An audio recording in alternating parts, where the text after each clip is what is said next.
إلى غرفة العمليات، وكما هو العادة في هذه الأمور سألته الممرضة لكي تثبت أنه هو واعي لما سيجرى له، وقالت له: هل تعرف من هو رئيس الولايات المتحدة؟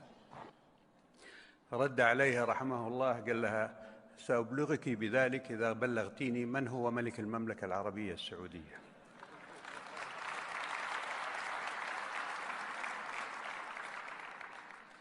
هذا القليل مما يمكن أن يذكر عنه رحمه الله، فسامحوني إذا اختصرت إلى هذا الحد، لأنني لو أطلت عليكم ربما أتعرض للشهيق والبكاء والزفير.